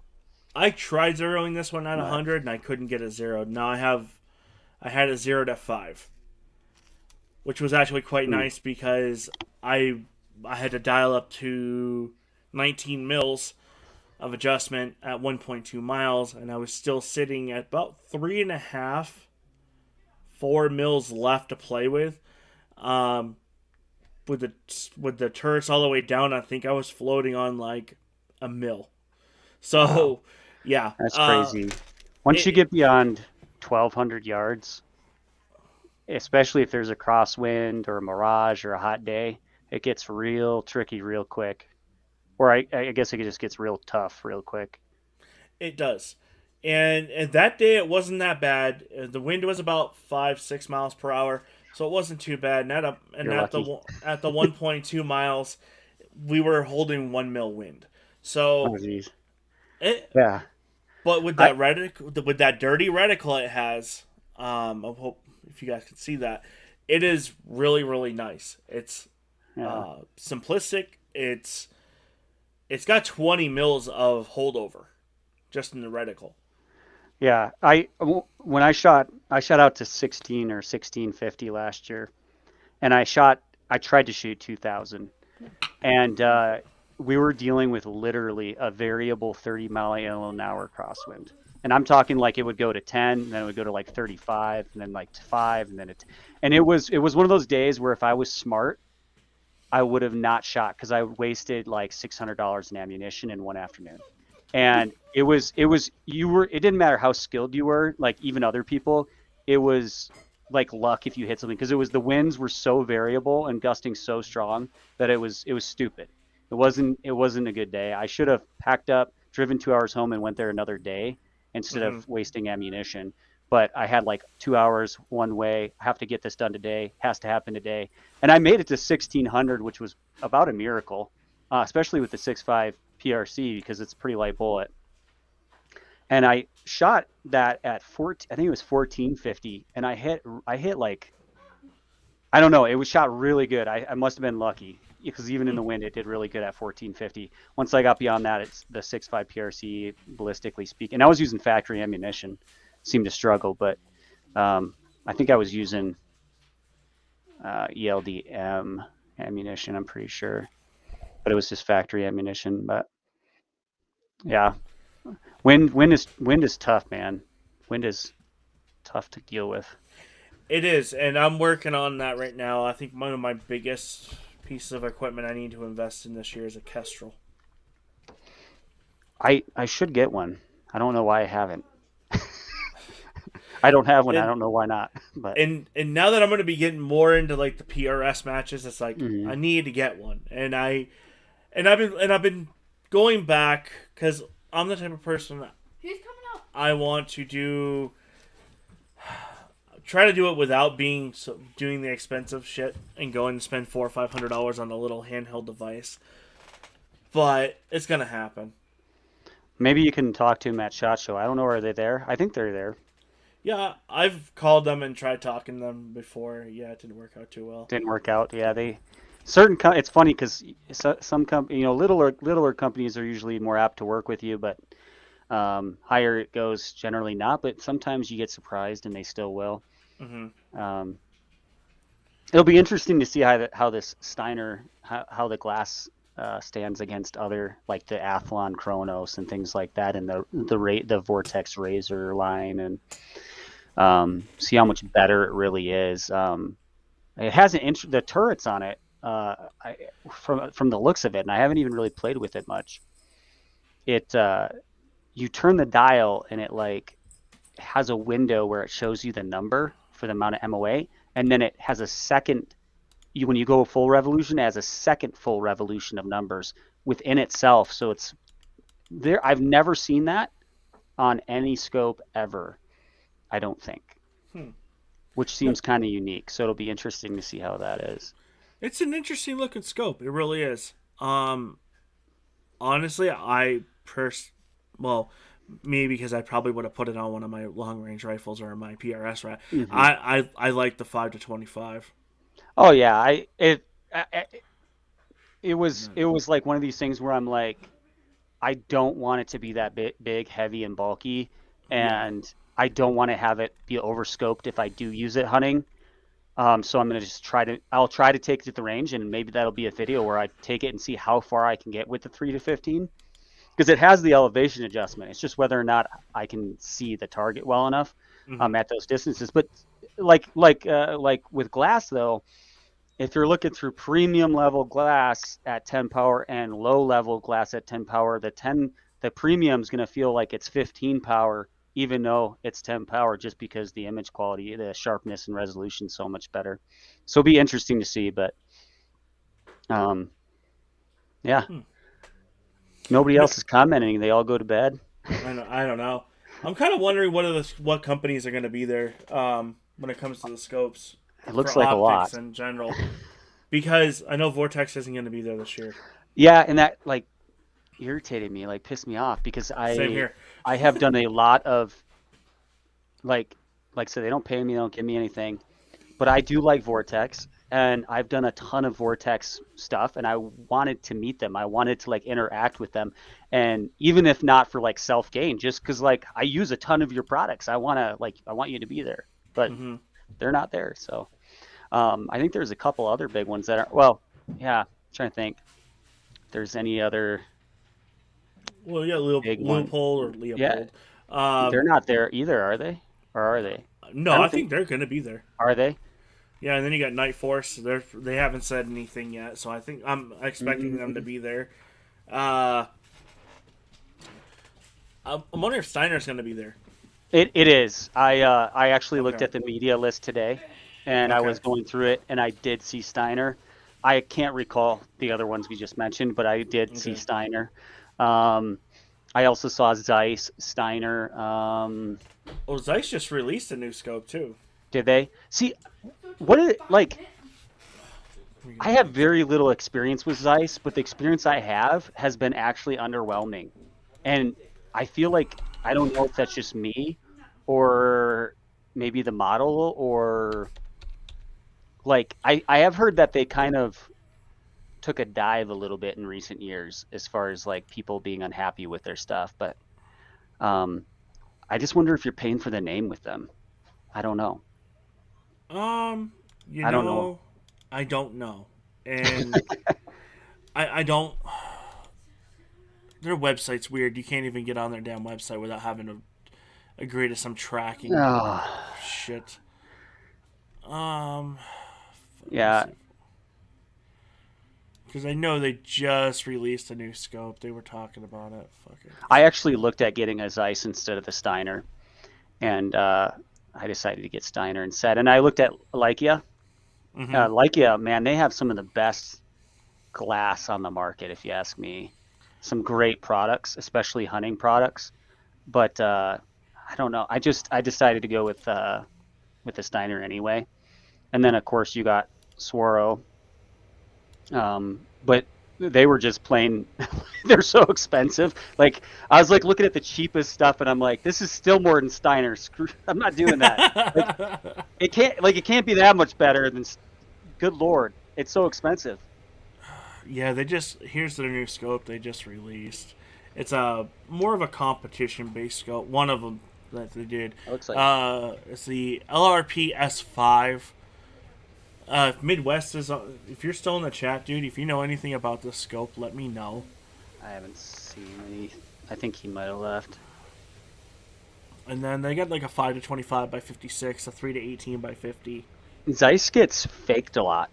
So if you ever see a Zeiss on eBay or like it doesn't seem it's too good to be true, be careful. Zeiss gets faked a lot. It's what for whatever reason that company gets faked a lot. There's a lot of counterfeits out there, and I've seen some of them. I never bought one, but I've seen some of them. Oh, that sucks. Yeah, because I mean, even the 3 to 18 by 50, it's a compact little scope. If Um, see, and if I wish that Steiner had like they didn't have a 3 to 18 that I liked, like other like spec wise, because that is a I love 3 to 18 for hunting is awesome because you can use it for that ELR almost still, but you still mhm. have a low enough power at 3 power to use it for hunting and acquire your sight picture. See, I got one scope that I have in right now that I gotta do a review on. They sent it to me for a project. They're called Hawk Optics. I've heard of them. I've got their 4 to 16 by 50 Sidewinder. The only thing that I can see I don't like about this scope that I have is it's not locking turret. I mean, sorry, it doesn't have a zero stop. It's got Mm, locking. It's got locking turrets. It mm, just doesn't have a zero stop. But for a 30 mil tube scope, it's got 26 mils of adjustment. wow. But are they accurate and does you know what I mean? Like, did they try to cram too much into the erector set? You, you know, I don't know. We will We'll find out when I get find it. out. Yeah, I yeah. Because I was actually thinking about, thought about it. That's about as far as I've gotten to it. The reticle I would use more on a gas gun than I will my bolt gun, but I was thinking about using it on my my 308 for the NRL Hunter match. So when you're doing like PRS and stuff, since you have experience, and you know people that have a lot of experience, Hmm. what power are you typically running it on, like throughout the competition? Are you adjusting power a lot, the magnification, or are you just kind of staying on a certain power because of the speed? Um, Um, for stuff like the Badlands Steel Challenge, because it's a PRS style match, but there is a stage where are shooting like a long range style stage. mm, Uh, with that one, because you gotta find your targets, you gotta trace, you gotta hmm go from here to here to here to here, and you're hmm talking 7, 8, 900. The longest shot was 1108 yards this year. That's pretty far. So it's a little bit different when you're in that perspective. When you're doing more of the NRL Isn't style that usually? matches, Isn't usually it only out to 600-ish yards? oh no, they'll go out to Like 1,000. really? Yeah. Huh. So me personally, I try to keep my scope set on like 12, Well, yeah, because like in 12, hunting, 14. the biggest problem, especially with new shooters and even myself sometimes, is you have a tendency to crank up that magnification or forget to keep it on the lowest setting when you're hunting. You always Mm-hmm. want to keep it on the lowest when you're hunting, and so you're going to pull it up and acquire your target. But new hunters really struggle getting the sight picture, especially the higher the magnification. And even I do sometimes, and that's why I say overscoped. Like I have missed game animals because I had like an amazing scope, but it wasn't designed for hunting. It was like 25 power, 24 power, and I didn't have the I in my excitement and my adrenaline, I over magnify myself. Basically, not only does it take away your chances of having a follow up shot most of the time Mm-hmm. because you can't reacquire your stay on your sight picture, but you can't necessarily see where if how you hit, where you hit, and then you can be overscoped, so to speak. So um, Understandable. I like So I like the 3 to 15, 4 to 12, 3 to 15, 3 to 18 for hunting. Um, it kind of depends. If you're hunting antelope and you're in open country, you could go higher, but um, understandable. Yeah, they sent me their half mil, 4 to 16 by 50. They go for about 7.99, MSRP. They wanted to send me their 6 to 24 by 56, but I was like, well, I really like to be on that 50 objective range, especially when I'm on a where gas gun. where are they made? Do you know? I don't know where they're made, but the company is originally based out of um, the UK. Okay, yeah, I know. Like Athlon, a lot of their stuff is made in China. Even I think the Cronus is Japanese. It's a Japanese scope front to back, or at least the one I have is. But Mm-hmm. I think their Aries is even Chinese, and that's actually still one of the best scopes I've ever owned. Uh, but it's Chinese front to back, which a lot of people are like, you're crazy. Um, I Hmm. think I mean, a lot of Vortex stuff now is, well, isn't there some of it's Chinese? Isn't some of it Philippines? And then only their top line is Japanese. Like like the Razor line is Japanese, or at least the ones I have are Japanese. Yeah, I don't know. Um, That's a good question. yeah, it's crazy that the Athlon Aries is still one of the best scopes I've ever owned. I love that scope. It's been a great scope, and That's it's Chinese. that's a scope I've been wanting for a while. Is one of those areas, Yeah. and I'm almost willing to spend the money on it myself and get it and actually use it. If I was going to do like PRS tomorrow, if I was going to do a competition, I would actually probably. Well, I already have it on a chassis 6 millimeter Creedmoor, and it's so like that would be my go-to setup, just getting out the door because it's the one that it's what I have set up right now. But that Athlon Aries is a great scope. Like that would probably be my go to if I was going to jump in. Mm-hmm. The Chronos I think has a little bit better glass. It does, but there's other things about it that not aren't necessarily better. Like I feel like the Aries, and some people actually say they like the Aries better than the Chronos. Okay. And And I think that's the turrets. The turrets on the Chronos are really stiff, okay. um, which I like. They're like the most tactile, stiff turrets I've ever seen in my life. Now it's funny because that's Gen 2. Gen 1 they had problems, so people be like, no, I'm talking about the Gen 2 Chronos. Gen 1 there was problems. Gen 2 the turrets, I've never felt anything as tactile in my life, but they're so stiff that if you had adrenaline and you were like going to adjust real quick, you could actually jerk and like adjust farther because you're putting so much pressure on the turret. And I think that could be a problem. I think once it was broken in, it wouldn't be a problem, but I think that could be a problem. Whereas the Aries has like this nice balance for whatever reason, and I feel like the clicks on the Chronos are really tight together, so to speak. I don't know how to say it. It's not slop. It's like they're really tight, and then on the Aries they're a little bit like you have to turn more to get to the next click, but there's no slop. It's just a further, like I don't even know how to explain it. And I think that if you were adrenaline too, you wouldn't make as many mistakes maybe or overcorrect, over dial. But both are I think great scopes. Hmm. Okay. You know, I don't know. I might go all in and just buy an Aries. I've been wanting one for a while, um, I'm trying to see. and I've looked at them for a couple of years now and everything. You know, I really do like them, and this scope here, this is the system that this one has. It's their half mil.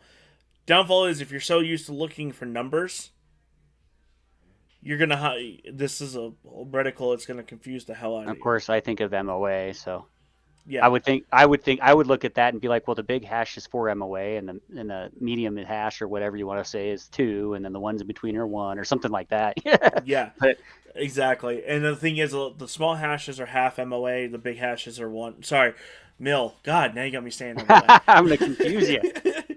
So, and it's so when I looked at this reticle, and I was just like, okay, I'm like, this is more of I would put this on a gas gun more than I will my rifle. Now, worst case scenario, if I can't get another scope by the time WPS starts again in February, then I'm gonna end up using this on my rifle, or I'll take my right on, put it on my other one, put this one on Prometheus, and be done with it. But Yeah, uh, the one thing I do like about the scope is it has a long eye relief. It's like 4 inches. I love long eye relief. People like that's one of my biggest pet peeves is eye relief. Like I hate scopes. It doesn't matter if it's a $1,200 scope or a $100 scope. If it has no eye relief or really short eye relief, I hate it. Because if you put it on anything with heavy recoil, you're gonna scope yourself, and you're not comfortable. Like people are like, dude, like you got to have this cheek well and like all this stuff. And I get there's like people that, especially people that were like in the Marines or whatnot, they're like they're thinking like scout sniper or something like or a scout Mm-hmm. rifle, and it's like I'm not talking like that. I mean it's a different purpose, right? Like Yeah, I want to be as comfortable as possible behind the rifle. I don't want to be craned forward really bad because all that tension leads to me not shooting as good. Like if you're shooting at a moving target and you're shooting like 300 yards or something like that, and there's a different purpose. I get that. There's a difference, but like you probably understand kind of what I'm trying to say. Like mm-hmm. if you have short eye relief, it forces you to be uncomfortable, and that forces you to be tense. And if you're tense too much, you jerk or you flinch, and it Yeah, and affects your shot. you can also hurt your shoulder. Well, that too. You can hurt your neck. You can hurt where you're not properly cheek welded up on the rifle, and it just can cause a lot of problems. It's one thing after another, and it's like kind of like dominoes. It's a catastrophic failure. Yeah. Oh, And Hawk. Slob Guns is back on. Y'all still alive. Ryan, I don't know how to say that. Rafferty. Rafferty. I've never gone over 12 power. Makes sense. I mean, when I'm hunting, I rarely go over, unless I purposely, maybe for antelope or something, if I'm just sitting there and relaxed, I might go over 12 power, but really. So when you shoot ELR, do you dial your wind or do you just hold over? Or do you do kind of a combination? I usually do some sort of combination when I do it recreationally. It depends on the day. It really depends on the day. Slav saying for ELR, definitely not for ELR. Um, I get.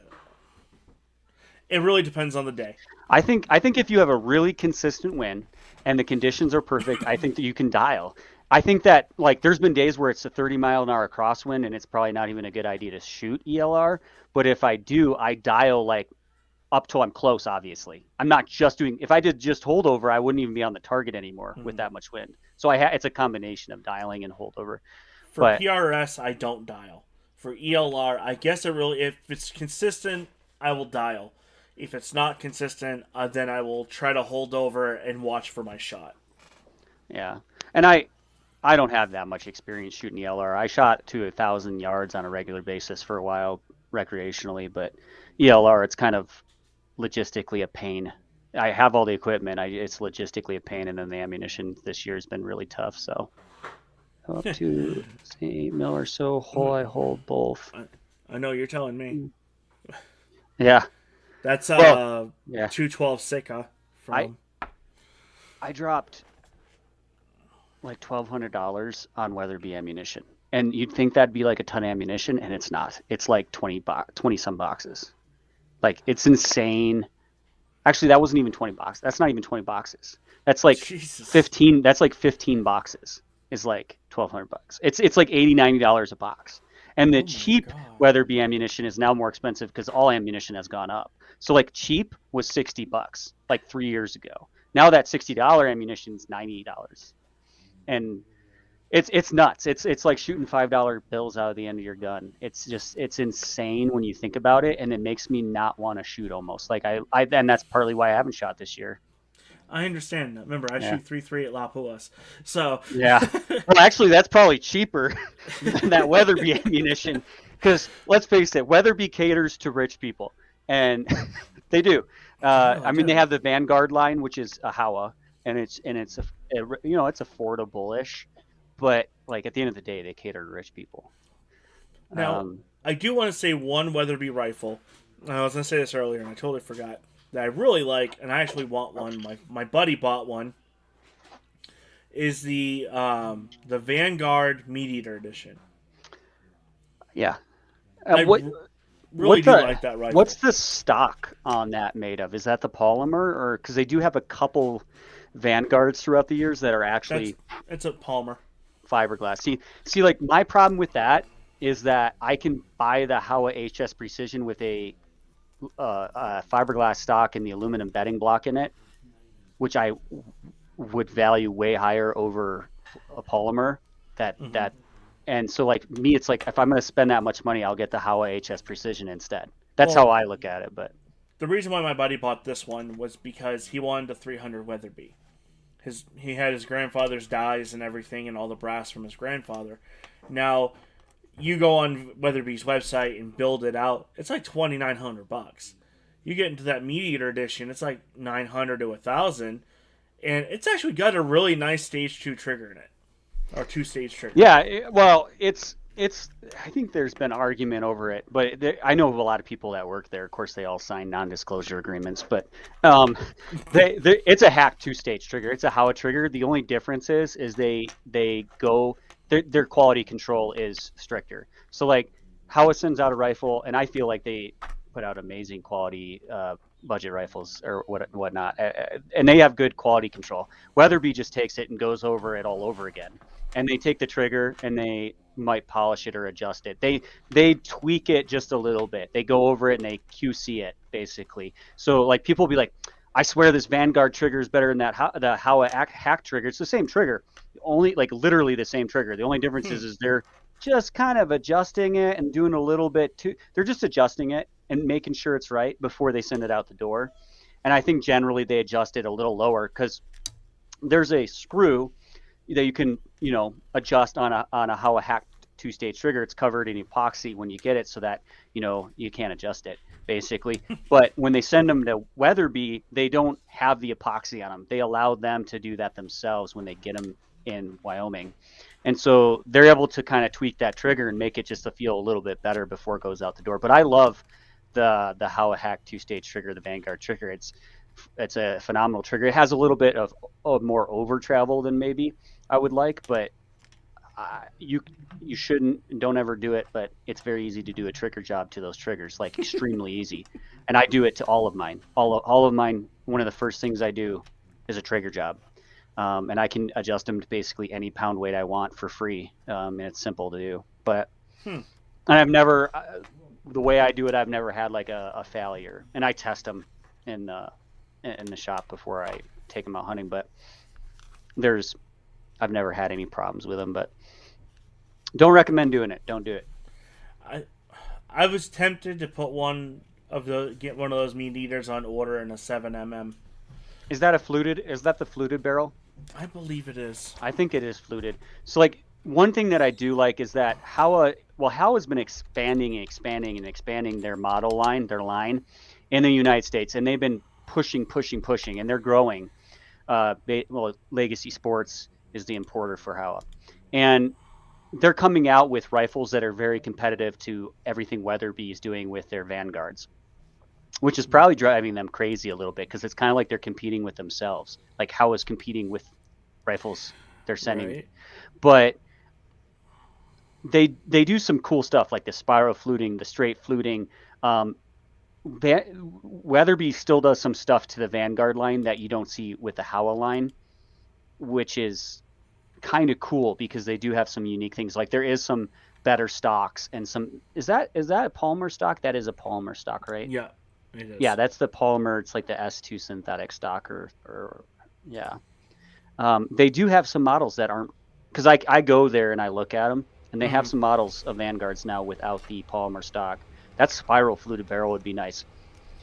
It'd be cool if Howa did something like that. They might have an agreement. Hey, you guys gonna spiral fluted barrel this year? Because I mean, Legacy Sports is separate, but Howa themselves, I mean, they're sending barreled actions to Legacy Sports, and they're sending barreled actions to Weatherby. I wonder if there's like some. So what do you guys got in the works? Because we don't want to like compete against ourselves too much, right? You know what I mean? Like the only thing that shocked me with this gun, particularly, was what they threaded the muzzle brake for. Is half by 28. For I know it. For a three, I mean, I'm sitting there going, I'm like, my buddy bought a 300 Weatherby, so I'm like, this is going to be interesting to see how this plays out. I have several Howa HS Precisions with including 300 PRC, 1/2 by 28. I have to buy a thread adapter or a custom muzzle brake every time. I buy a thread adapter because I'm cheap, and then I put the muzzle brake over it because you can't ever find a muzzle brake that's not custom, that's made for 30 caliber, that's 1/2 by 28. Hardly ever, unless it's custom, or you pay a lot of money. And so I get the thread adapter, and it drives me nuts. And I've brought it up to Legacy Sports multiple times. And part of the reasoning is because the contour of their medium weight barrels that they're using on those doesn't leave much metal to make a 5/8 by 24 thread pattern. True. So that's part of it. They do have heavier barrel models, at least Howa does, that are 5/8 by 24. But yeah, their hunting rifles are all 1/2 by 28. Drives me nuts. I brought it up to them. And actually, that's a really nice picture of the meat eater with that Vortex on there. That Vortex LHT. Yeah, and that picture was probably the 4.5 to 22, which came out pretty recently, and it wasn't available. When I bought the 3 to 15, the 4 to 22 hadn't come out. It came out the next week. Had I known, I probably would have never gotten it. It literally came out the next week, and I didn't know. Jeez. Yeah, meat eater. That's a cool show. He's from Michigan too, I think. Steve Rennell. So. I know he's got property up here in Montana. He's made it huge. He has a lot. He owns a lot of businesses too, or his company owns a lot of businesses now. One thing about the Vanguard and the Howa too is the 3-stage safety is nice. It is. I like 3-stage. My preference is either 3-stage or 2-stage, where where the safety locks the bolt. Because from a hunting perspective, I've had my bolt open in brush and come open, and it's not a good thing. You get rain, dust, crud in your chambering area, and you can lose a round if you have it chambered. Your bolt can fall out. I know it's super rare, like super rare, but there's a lot of things that can go wrong. That's what I like about my Savage, is the 3 positioning safety. So yes, I'm gonna compare everything to a Savage when it comes to a stock rifle. Okay. I have had very few Savages. I wanted to get the 110 and I never did. I've shot them quite a bit. I had a Savage Access that I compared against the Ruger American, and I'm still getting hate for that because I thought it, opinion or not opinion, whatever you want to say, I feel like, and the video kind of tries to explain it from a non-objective standpoint. I do think that the Ruger American might be built more durable. The Axis had a smoother bolt for sure. The Axis 2 has a better trigger, but this was a regular Axis. Mm-hmm. I think at those price points though, they're both like, if they're both going to do the job. I'm a Ruger hater. Is he saying? He's still saying it after all this time we've known each other. I think Ruger makes some great rifles. I just don't think they're as good a value as Howa. Oh, I think so. Like the way that the Ruger receiver is designed versus Howa, I feel like Howa is better designed. Oh, why do I have a feeling he's going to be clicking on here in a minute to come on? Savage, Ruger, and Howa, all like at a budget, from a budget standpoint, they're probably all going to do the job. And I will give this: Savage do tend to shoot extremely accurately. I have a Savage 22 that can shoot half-minute groups with factory CCIMO at 100 yards, and it's like. I got it for $160 brand new. It's a cheap 22. Like Savage, when it comes to accuracy, they can knock it out of the park for sure. But when it comes to durability, that's where and like the fit and feel, sometimes I have issues with them. But I'm not saying they're bad. I don't. Now Ruger no, I'm just kidding. Ruger, I love Ruger. I think the Ruger precision rifle, the RPR, was one of the best. It was the first precision rifle I ever bought. It was the first best shooting rifle I ever bought. I still own the thing. I covet it. It's one of my favorite rifles, but I just don't think it's as good a value or as some other ones on the market. But see, Ryan shoots an RPR 6.5 Creedmoor for competition. Worst part of how it is Legacy Sports. I don't have a contractual agreement with them, so I can understand that. I think that my experiences are great because I have a contact there. They don't value me enough. Hopefully they're listening, but they do undervalue influencers, and they do have issues with customer service. They do. When it comes to the general public, they do. They have the MOA guarantee through Howa, and they have the lifetime warranty. And I've heard a lot of bad publicity on that, them not picking up their end of the ball. So I guess that's where they need to improve things, is their customer service for sure. But Howa in Japan and Howa's product, I think, is great. And I've always wanted to talk directly to Howa, like skip out Legacy Sports and talk to Howa, because I feel like they'd almost be better. Like, I think they would be better to talk to. And Weatherby, here's something if you don't know. Weatherby does not go through Legacy Sports. They go directly to Howa. Legacy Sports does not import the Vanguard pieces or product for Weatherby. Interesting. That's good to know. So they're kind of like enemies, I guess. Legacy Sports and Weatherby. Nah, they're not enemies. But see, I got some time behind a Ruger RPR, and I'm not going to say they're a bad rifle. I actually kind of like them. I wanted a 308 RPR for a while. I have a 308 RPR. It's like I said, it's still one of my most favorite. Like, it's awesome. Like, if I theoretically had a snipe person legally at 300 yards, I shouldn't say this. Anyway, like, it would be a rifle. I would pick that rifle if it was like I have to save my daughter's life and it's within like 400 yards or so, or maybe even 600 yards. And I had to pick one of my rifles, like that setup. I have a ballistic turret to the load that I use with the rifle. Like that rifle is a great rifle. Like I would trust my life on that rifle probably. But the bolt is clanky. It's a little bit rough. It's a bulky, over heavy rifle. It does make it easier to shoot it more accurately in a way, though. The the trigger, it's like a good enough trigger, but it's mine has creep, like a noticeable creep to it. It has like a grit, almost you can like feel it catch a little bit weird. Mm-hmm. They were like the first person to bring a budget precision chassis rifle to the market from a factory, and they did a good job. They did a good job on it. I think there's better offerings out there now, but when they came out, maybe not. They break in better, but get aftermarket trigger. Yeah, but you can like then you go in the aftermarket thing and you can just like argue what aftermarket parts are going to make your Prius better, and it's just going to like it never ends. Like you go down that road, any rifle you can modify. So I've had really good luck with the Savage 110 Precision and the 6.5 Creedmoor that we got last year. Was that the that like the Bentress 110 with the huge fiberglass stock or whatever? No, and it has no. You're talking something totally different, huh? Yeah. I was gonna get their Bentress rifle and do some Bentress competitions with it. I didn't have the time to do them, and I didn't buy the rifle.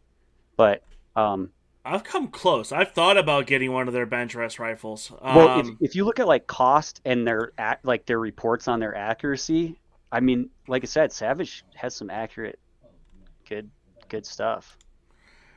No, but this is the rifle that I have right here. I'll bring it up on the screen. Someone did not watch my Elite Precision. No, I probably didn't. No, this is the 110 Precision. Okay. Yeah, I've seen this. Yeah. This sits in the middle between the Elite and the Access, and I got the video done. I'm working on editing it right now. Now, I did do some modifications to it because I didn't like the muzzle brake. I didn't see part of his video. I forgot about it. I changed out my grip. I mean, I got a whole... That's a good-looking chassis. It's the MDT LSS Gen 2 XL. I was going to get their Stealth. When they came out with their Stealth, Savage did, I was literally like for sure going to buy it like 5 different times. Like I almost bought that thing so many times. Obviously that chassis looks way more appealing and looks way better, but Savage does put out some like I said, that 22 Savage, $160 is like one of the most accurate rifles, even at 100 yards, that I've ever owned. Like that says something about their accuracy. Like I don't like their bolt throw. And I like some of the chintziness maybe. I hate to say that because they do make good stuff, but that's they do have a really nice F-class rifle and bench rest. I was looking at their that's the F one. There's a bench rest one, right? Yep. I was looking at their bench. I've also looked at their Model 12 long range as well. Because like if I was gonna like when I talk to people who did bench rest a lot, and I was like, well, from a budget standpoint, like I just want to do this for fun every once in a while or try it. They said like more people won competitions, or people were shooting as good with those than like $10,000 setups.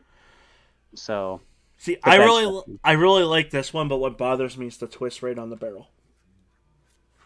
It's a 308 Palma, but it's a 1 in 13 twist rate. To me, that seems really loose. Yeah, that seems weird. There must be a reason for it, but it probably is, and it's more of a target based rifle. It has the target accu trigger too, which you can adjust quite lower, right, than the regular accu trigger. Yes, I believe it adjusts quite a bit lower. See, where's their 22? See, I have the 22. I think it's not even. I think it's not even got the threaded barrel. It's got a bull barrel or a heavier weight barrel. I think it's kind of like that it's a FV something. FVSR suppressor ready? No, it's not the suppressor. It's just a regular. Oh, okay. I got it for 160 new. It was crazy. I don't think they make the one with the bull barrel anymore. That's not suppressor ready. This was a couple years ago. Okay. I got like an $80 scope on it too, and it shoots freaking amazing. I wouldn't trust the scope if I dropped the rifle though. But This is a fun one. I knew somebody who had one of these, the 93 BS EVs. That's a fun little rifle. looks cool. I've never see like that is kind of like a thumb hole, but I've never so like this Seiko I'm getting is going to Hmm. be the first rifle I've ever had that I'll have. Well, I get two stocks with it, but it'll be the first one that I've ever had with actually a thumb hole. I've used people's. I've just never liked them when I've used them, Okay. but um, I feel like it gives you like too much control. Like if you're trying to shoot accurately, I don't want that much input from my hand and wrist. Does that make sense? Understandable. See, I want not no, I want the B-22. Isn't that I net? want one of these, but I want the B-22, not the B-17. Because I want a 22 long rifle. It's a little it's a competition Savage 22 and an MDT chassis.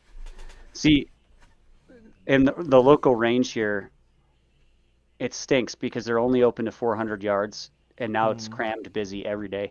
And the long range goes to 940, and it's only open like once a week. And 90% of the time, the guy that's supposed to be there doesn't even show up. So you get out of bed early, you go drive there, and the guy doesn't even show up. So you can't. And then you'll like ask the other range manager, and they'll just be like, "Oh, I guess he's not here today. Bye." Like it's that bad, and it's just wow. ridiculous. And it drives me nuts because where I used to live, there was a 1,200 yard range with steel that you could go to every day, all day, anytime, half the price, and nobody was ever there. And I miss that. Um, And here's the new but one they got with a proof research carbon fiber barrel on it. yeah, what do you think about those carbon fiber wrap barrels? I've just finally started getting into them, and I have kind of mixed feelings or mixed results, I guess, so far. I don't know.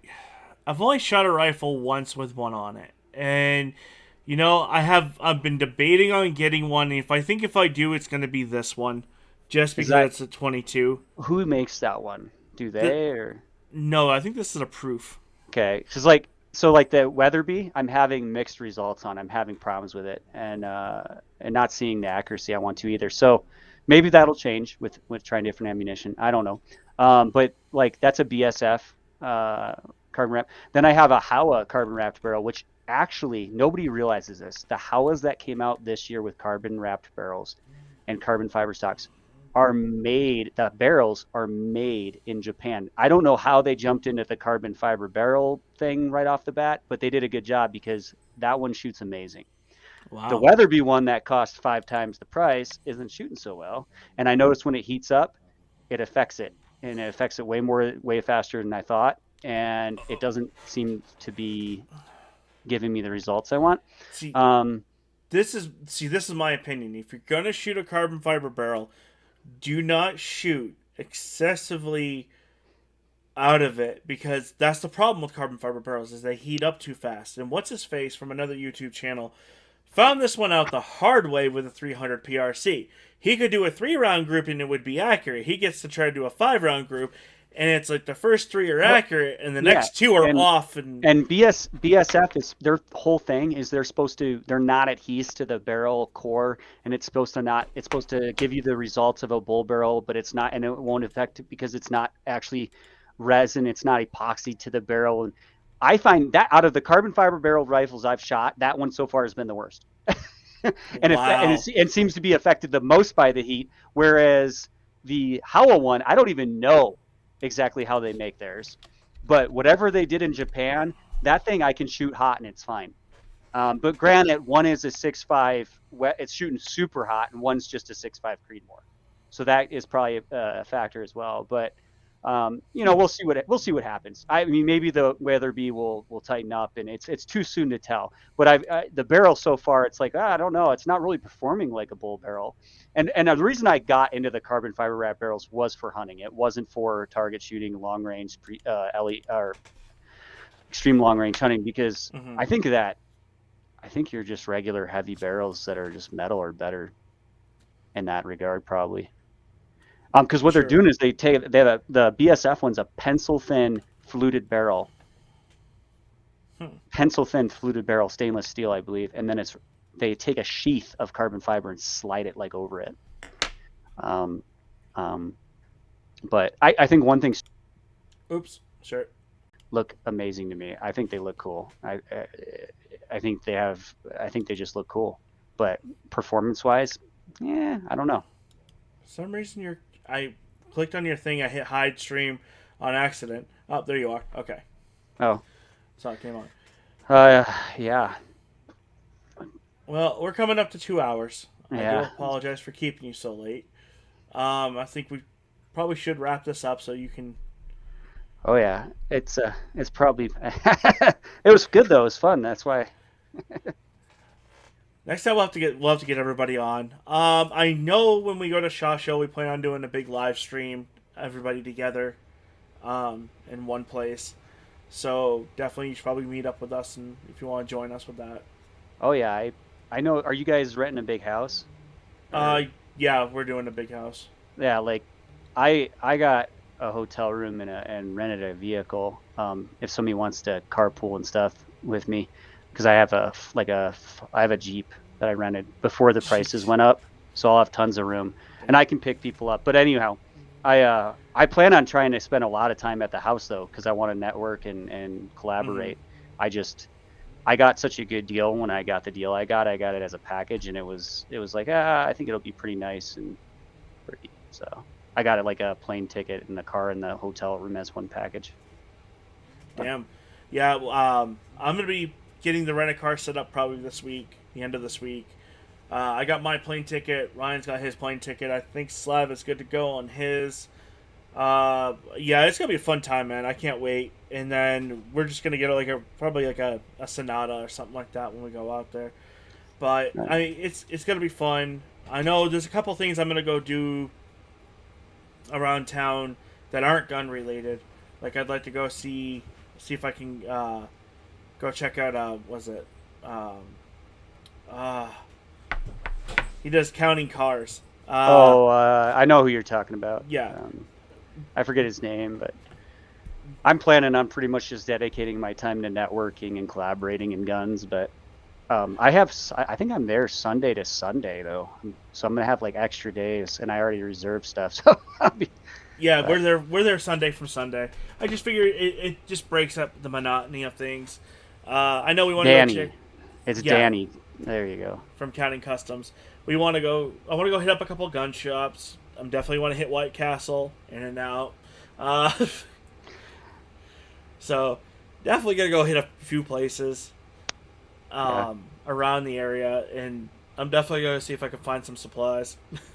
I doubt find anything, but Yeah, I doubt you will, but yeah, it should be good. And like I said, if people need a carpool, um, I'll have lots of room in my vehicle. I think I can probably pick up people from the house and drive them to Shot Show or something. But see how things go. yeah, we'll definitely have to we'll figure something out because I think Dark Lord of Optics. I think he's got a hotel room, and I know he's gonna be collaborating with us at least Hmm. once. I know why we're there. Even froze up. Yeah, it's time to go anyway. Okay. So what we call it because I think a couple people that were texting were chatting and they were like, okay, they're starting to crash. Yeah. Um, okay, guys, we'll probably do. I'll do another live stream definitely before Shot Show. Shot Show is in about a month from now, roughly, and you guys will be seeing me. You'll be seeing Steven here, Slav. You'll be seeing Ryan. I'm gonna bring a live stream on with Ryan before we go to Shaw Show, so you guys can all see him, meet him, and it's just gonna be a good time. I mean, I'm really looking forward to it. I know I have my agenda, my little things here and there I want to do with companies. I want to try to find I want to go talk to Lyman and Hornady and Dylan and reloading companies and stuff like that. There's Hmm. a lot of big stuff. Okay, Slav says we got 40 days. Well, it's close enough, okay? Jeez. Oh, yeah. I'm gonna be doing nothing but working on setting up stuff for Shot Show pretty much from now forward. So Yes. yeah, Me too. I know I got one company already set up, so I'm not going to make the announcement yet, but we'll go from there. sounds So, good. okay, guys. Thank you all for joining. Steven, thank you for coming on and hanging out. Yeah, it was great. I talked a lot more than I should have probably. Yeah, but you don't do this all the time. And I haven't done this a lot lately either. Like we used, Slav used to. We probably will more now that the winter's here. Yeah, So, I'll you post these right after on your YouTube channel.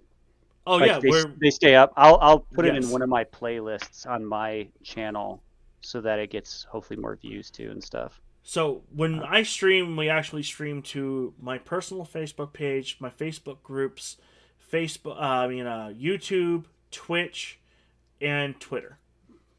nice. Yeah. I'm gonna be. I'll be. I think next year I'll be starting my own podcast, so to speak, or whatever. Probably for Bullets for Bucks, and then I'll be joining people's probably as much as possible in the new year because I'll be working at it full time pretty much. Okay. Well, let's But, try to see if we can get you on again before Shot Show, and we'll go from there. all right, sounds great. I hope you have a good night. No problem. Thanks everybody. Have a good one. Yep. Bye.